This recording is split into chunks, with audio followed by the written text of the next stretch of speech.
అమ్మగారు అమ్మగారు పోలీసు వాళ్ళు వచ్చారు, మీతో మాట్లాడాలంట. రమ్మను. రమ్మంటున్నారు. Good morning. నమస్కారం.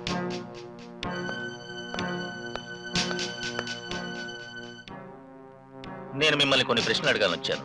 అడగచ్చా? అడగండి. రాజు ఎలాంటి వాడు? మంచివాడే. మంచివాడు అంటే? సెట్టోడు కాదని. హత్య జరిగిన రోజు అకౌంట్ బుక్స్ అని చెప్పి రాజు తన ఇంట్లో 3 లక్షల క్యాష్ దాచాడు. ఆ విషయం మీకు తెలుసా?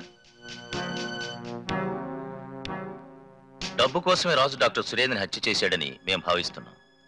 మీరేమంటారు? నేను నమ్మను. అంత ఖచ్చితంగా ఎలా చెప్పగలరు? రాజు లాంటి వాడు కాదు కాబట్టి. అంతేనా? ఇంకేదైనా ప్రత్యేకమైన కారణం ఉందా? What do you mean? అబ్బే ఏం లేదు. మీ క్లాస్మేట్స్ చాలా మంది ఉండుంటారు కదా, అందులో ప్రత్యేకంగా రాజుకే మీ హాస్పిటల్లో ఉద్యోగం ఇప్పించడానికి కారణం? రాజుకు ఉద్యోగం నేనిప్పించలేదు, మావారే ఇచ్చారు.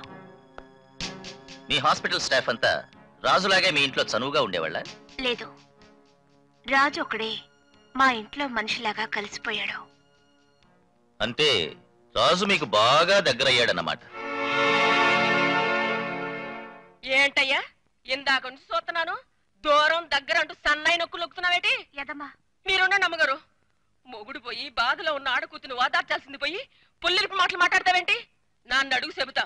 అవును, దగ్గరయ్యారు. నువ్వు నీ సెల్లింటికో అప్పింటికి వెళ్తే దూరంగా ఉంటావా? ఆహా, ఉంటావా అని. You are talking too much. ఏంటి ఇంగిలి పీసులో బెదిరిస్తున్నావు? మా చేస్తే ఏం చేస్తావు? తీసుకెళ్లి జైల్లో దొత్తావు అంతేగా. ఇదిగో నీ ప్రతాపం మా దగ్గర కాదు. వెళ్ళి మా అయ్యగారిని చంపినోడు పట్టుకుని ఆడి దగ్గర చూపించు. Come on.